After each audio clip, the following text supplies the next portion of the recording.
Hey, welcome to our third Zoom podcast. This is the Authentic Moms. I'm Christina from Racing and Saving Mama, and I'm talking with Amber, Hello, how are you? I'm from Fiercely Authentic. and today we're going to talk a little bit about what we've been up to, what we've been doing, and a little bit about self-management. So, Amber, what have you been up to? Well, as you know, back in April, I got certified as a PIO instructor, and I have been carving more of my day out to practice the lessons that I've been getting in the mail. I've got I got 5 of them so far, and I love doing it. And it's taking me time to readjust my schedule and carving out some serious time to work on it, because it's not like just putting in a DVD and working out for 30 minutes to an hour.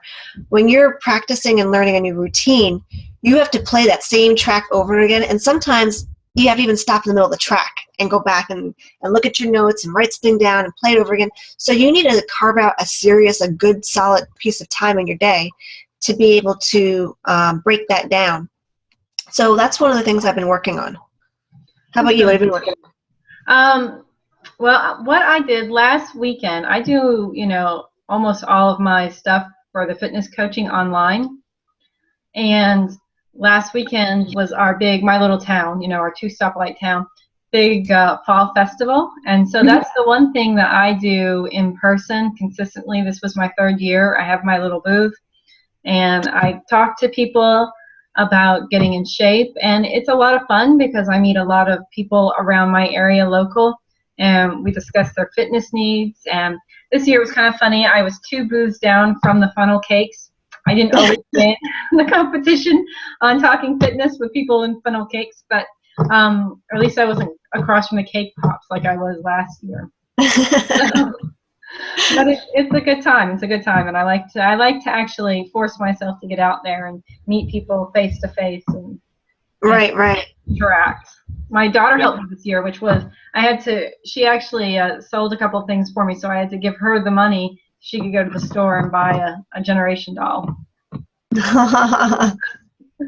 That's so cute. So yeah, so it was a lot of fun. So that's. What did you do to get ready for it? Like, how did you carve out your time to get all the things that you needed? Well, I have a pretty good system going now since it's year 3. But what I did this year is I learned a lot from the past 2 years, because in the past 2 years my whole table was covered with just stuff, because Beachbody offers so many neat things. They offer workout programs, they offer psychology, they offer the face stuff, and it just goes on. And I tried to represent all of that on my table. Just crazy. So this year I tried to really condense, and I thought, what do I generally talk about with people online that helps them? What are they the most interested in? For me, the 3 things that people are most interested in is they're interested in the workouts and challenge groups, figuring out meal plans and Shakeology, and in becoming a coach and how they can help other people. So those were the 3 areas I focused on. So I just set out, it was a Friday, Saturday thing, a Friday evening, all day Saturday thing. So Friday morning, earlier in the week I had set out all my banners and stuff like that, and I got my table situated. And then Friday morning, I just ran to Staples and had them print off a bunch of stuff, some flyers that people could take with them. And that's kind of how I did it. I kept it very low key, and by doing that, I enjoyed it a lot more this year. Oh, that's great. So you could focus more on it. Right, and enjoy it, not stress about if everything was perfect on my table. In fact, I realized that I had forgotten, Friday night I realized I had forgotten. I like to do a raffle. I'd forgotten that, but it was kind of no big deal. I just talked to people instead of worrying about that, and therefore I made, I think, better connections with people.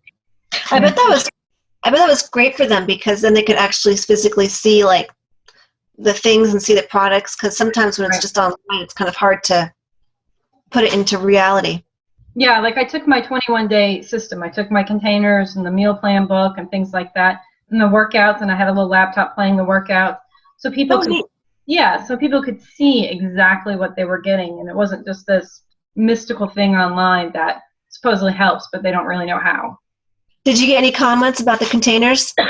I did. All the women came over to me because they're so brightly colored and they're so pretty. Right. All the women were coming over and they were like, "Oh, look at this! It's Tupperware," and getting kind of excited about it. And I explained how the portion system worked, and so many people, that's where their downfall is. They don't know portion sizes, they don't know how much they should be eating or when they should be eating. And that program just kind of just says, this is what you do, when you do it, how you do it, stop thinking, and it does it for you, which right. helps people. And a lot of times I think that in a lot of the challenge groups that I'm in, a lot of people get hung up so much on what they can't eat. Can I eat? I can't eat this. I can't eat that. I can't eat this. And when you look at how much you can eat, it's Right. actually not as limiting as you would think it is. It's actually a really great system. Yeah, because it is a system that doesn't really cut out too many foods. I mean, you obviously stay away from the fried foods and the things like that. And I'm from the South, so that might be a challenge for some people. But I mean, you can still have wine on it, you can still have chocolate on it, but it teaches moderation. You can have cheese on it.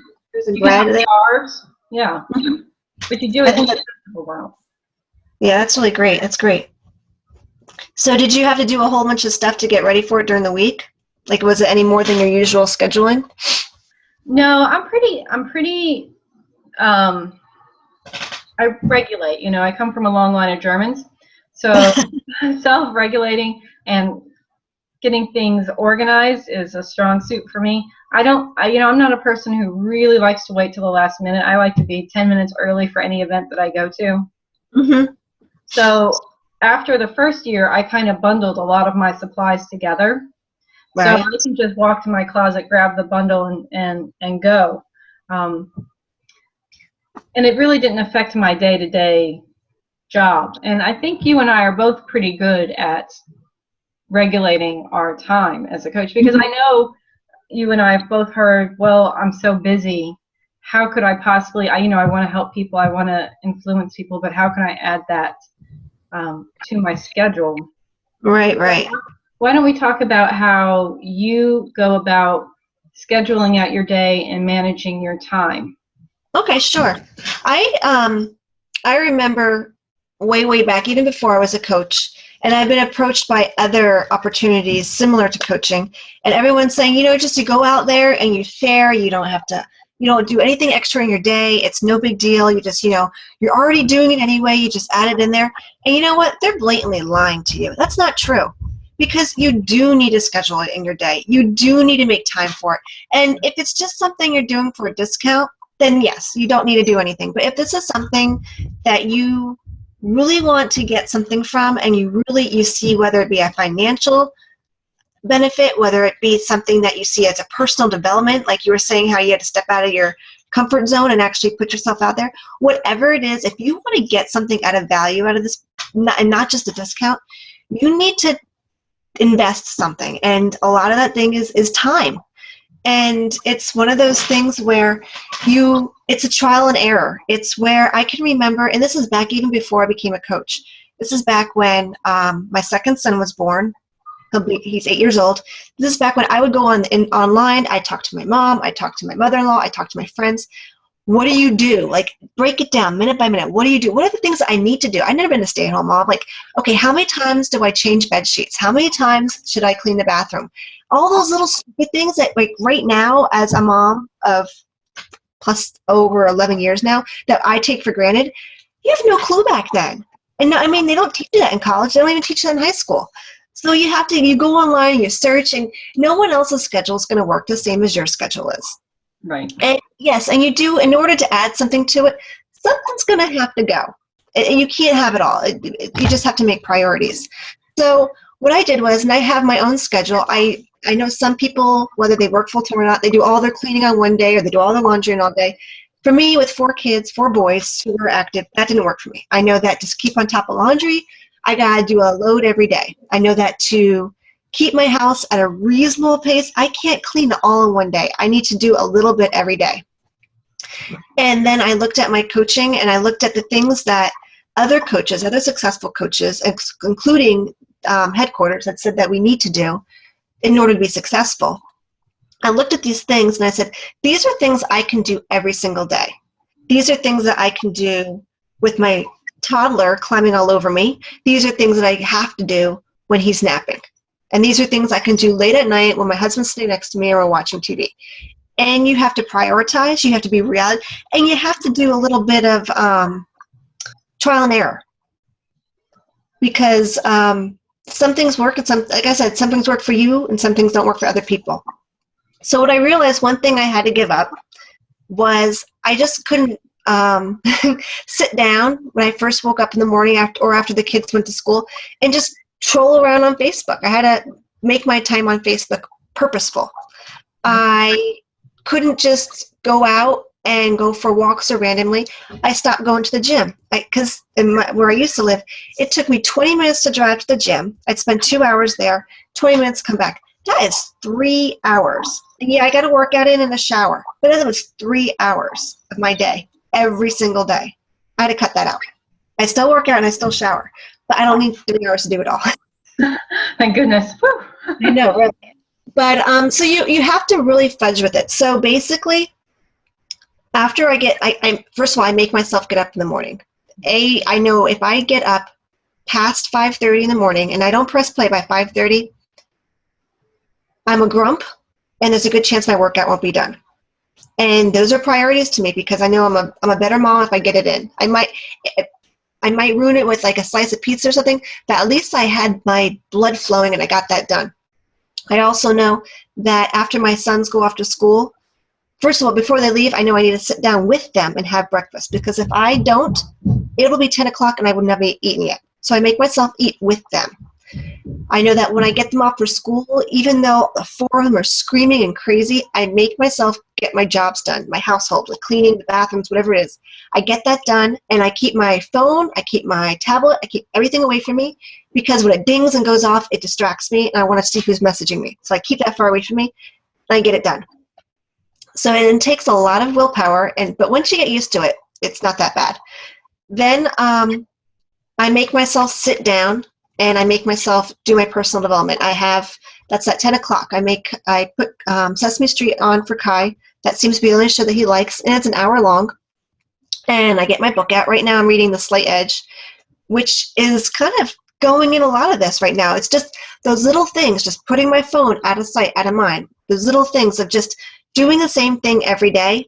That's getting me to make habits that are pointing me into a successful path versus a deteriorating path.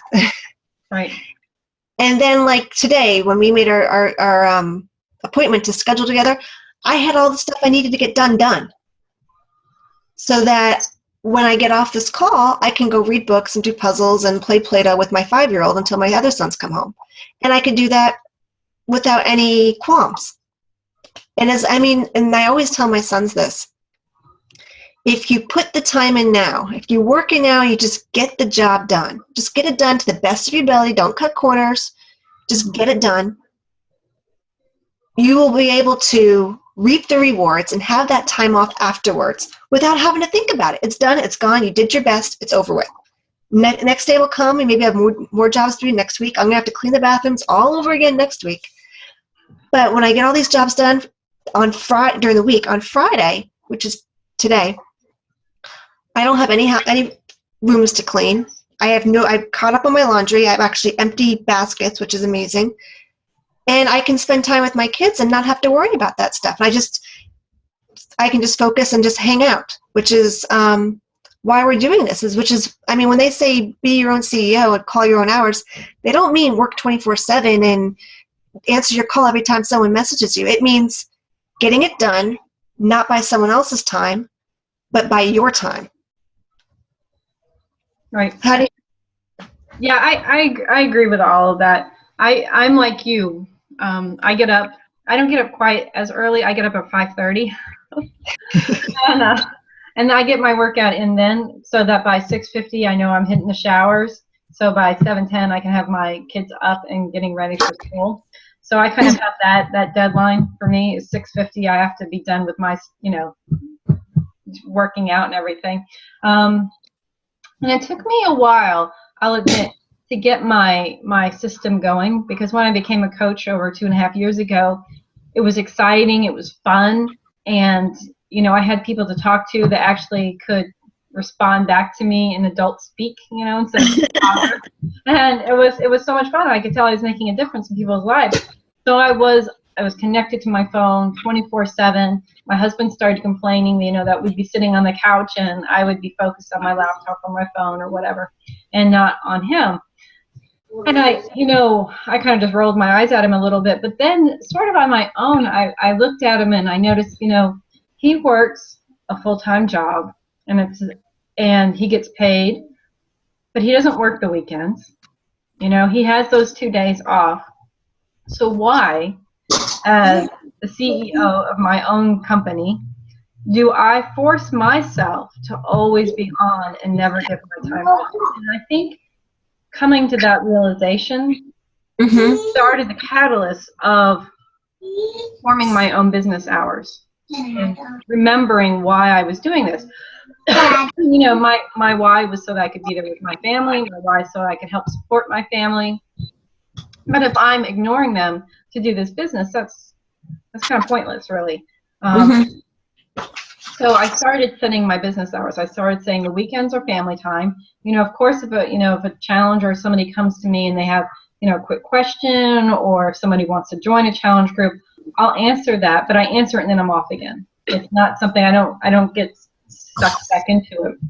And some of the things that I realized that were not important to me were things like watching TV. I watch very little. I have a couple of shows. I like The Walking Dead.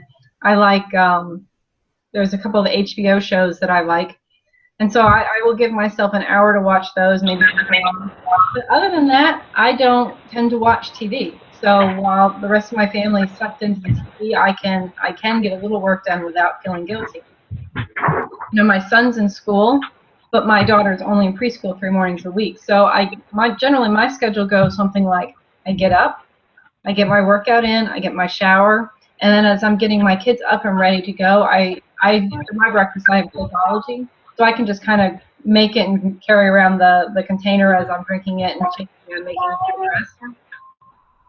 And then once I take him to school and then take her to preschool on her 3 mornings, those 3 hours that they're both gone are my solid work time, Monday, Wednesday, and Friday. And that's when I get the majority of my work done. Once they're both home from school, I kind of unplug. I'll keep my phone around, sort of like on the weekends. If somebody needs me for something, I might answer it, but I don't go looking to work. I spend as much time with them. And when we're doing homework, that's absolutely, no phone near me kind of a thing. And the other thing that I've kind of given up, and I think some people say, well, didn't you see this on Facebook? And I always say, well, no, because I don't tend to go through the news feed ever. If I do, it's just quick 5 minutes. What are my friends doing? What do I need do they need any help? But other than that, I don't generally scroll through the news feed, because you can get sucked. You can say, okay, I'm going to be a coach and I'm going to be productive, and gosh, I just spent an hour on Facebook, so I know it should work. But if you spend an hour on Facebook and all you were doing was talking to your friends about how cute their babies are, that's not work. That's fine. Or if someone posts an article and you're taking stupid quizzes. Right, because those things are huge on Facebook. And I'm always getting those game requests that drive me nuts. But if you cut all of that out and you go, and when you go with a mindset, okay, I'm going to be on Facebook now, but I'm on Facebook to work, it makes that time more reasonable. So, I get on in the morning after I take my kids to school, and I jump in all my groups, and I answer questions, and I do my motivational post, and then I go on through what I have to get done for my job. And in that way, I make it, those are my business work hours, because I think if you treat this like a business and you give yourself business hours, then it works more like a business and everything else kind of falls into place. I think that a lot of people, whether they know it or not, once they get into it, especially once they get that first sale, or when they help somebody, whether it's through a sale or not, that's when they start to feel the significance, and they feel like they're actually like helping people, and they're making a difference. That's when you have your bat, or you have your schedule of things that you have to tick off of things to do, whether it be checking on your challenge groups, returning messages, and things like that. Once you go through those things and you've organized and you've done what is on your daily to-do list, and for me it's at 4 o'clock. That's when my quitting time is. And when you close off, because my sons are all home by then, my baby's still sleeping, and my sons know that I'm up here and working. When I shut my computer down, and because it's 4 o'clock, and I leave and I go downstairs, I feel like I didn't just fold laundry and clean toilets all day. Right. I've helped people, and I don't, because a lot of times new coaches, when they're still trying to figure out those bugs, and I don't want any new coaches to feel bad for having to still figure out all those ins and out things, because you got to find a system that works. A lot of times they feel like they're failing. They feel like they're just drowning and they're not getting it.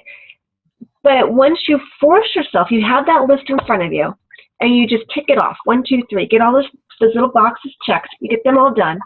And it wasn't, and meaningfully, not just, yeah, I did that. Yeah, that kind of counts for that. No, you just meaningfully go through the tasks, you get them done, and you shut down, and you're like, you know what? I did everything I needed to do today. Right. And then you're ready to make your new list for tomorrow of extra things, whether it's more books you need to order, it's supplies, or, I need to make a note that you have to double check on this X person who you haven't been able to contact, whatever it is. Once you close down, you can walk away. You have your weight off your shoulders because you did what you need to do. You feel like you've made a difference. You've made a significant impact. And you're ready to face the day. You can go, if your kids want to do a movie night on a Friday night and watch a silly movie, you don't have to be tied to your computer or your phone. You can set it aside and know that whoever's going to message you can wait at least 2 hours. Right. Because you contacted everyone that you absolutely needed to. You did the 3 vital behaviors that you do every single day. You just got the job done. And then knowing that you got the job done, it makes you feel, it's like a high to accomplish something. And once you do it every single day, it becomes habit. Right. Yeah, absolutely. And you don't get drawn in, okay, just one more message, like, nope, 4 o'clock is my quitting time. Right. Yeah, because there's nothing that anybody messages us that can't wait, a few hours or overnight or something like that. And it's just learning that discipline that your time is important. You are important. So you should value yourself and your time. And I had one of my coaches, she messaged me about something. And it was something that I couldn't just say yes or no to, or I couldn't just direct her to the back office to find the answer to. I had to actually think about it and research it. And I was right in the middle of, I think I was changing a diaper or something. And I said to her, like, you know what? Changing a diaper, and after that, I probably will be tied up with 5 other things because it's 5 o'clock and it's crazy time right here. So if you can give me till 9 o'clock, and maybe you might have to message me again, but if you can give me till then, I will be able to thoroughly research it and find the best answer for you, rather than just A, take away from what I'm doing and not give my family what they need, which is a clean diaper, or B, not give you the answer that you deserve. And once they realize that, A, they realize that I'm going to give them quality information, and I'm going to give them the best I can, and B, when the tables are turned and they go and a customer asks them a question, they are well within their rights to tell them the same thing. Right. And that's what scares a lot of people. They think that they have to be on the ball 100% of the time. They have to be a gopher and shoot back and forth and answer everything, when you don't. No, you don't. No, and if you learn that your time is valuable, it'll make your life so much easier. Mm-hmm. It will. So let's end this with discussing what we have coming up. Okay. Which I know one thing that we have coming up is we have a new coach internship starting Monday. Mm-hmm. Mm-hmm. And so if you had been thinking about becoming a coach, I think the thing that Amber and I just showed here, proof here, was that we are big into following your why. We are into respecting our coaches' times, and we believe that time is valuable. So we teach you ways to get things done and to self-manage and to take care of your family so that it happens in a smooth transition. So you can learn from our mistakes and not get wrapped around the axle that way. So our new coach internship will be discussing that. So you can contact either Amber and I for becoming a coach, and we'll help you get on that path.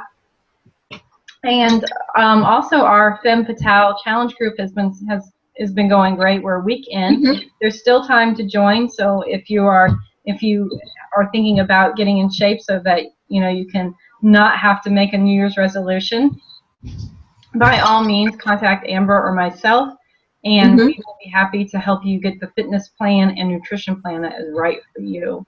So, also, yeah. I wanted to add one thing too. I'm trying to do every month, and November 1st I'm going to be starting. Well, not November 1st. The first week of November, I have a 5-day Eat Clean. Right. It's going to be really focused on fall and harvest, and really looking at what the earth is providing us and getting back to nature and getting away from processed. Right. So if you're interested in that, you can contact again Christina or myself, and we'd be happy to add you. This is a free challenge that is something just to clean up your diet, because a lot of times if you look at your fanfare of the Thanksgiving table with those sweet potatoes that someone goes and puts a bunch of marshmallows on top of, not everything is very, very healthy. So we'll probably delve into some sharing recipes of things that we can think of that are a healthy option to make Thanksgiving a little bit more, you can still indulge, but just not crazy. Right. Yeah, I actually have a lot of paleo recipes to make Thanksgiving healthy and clean and less GMOs and all that kind of stuff out of your that sounds great. That sounds great. So I think that's it.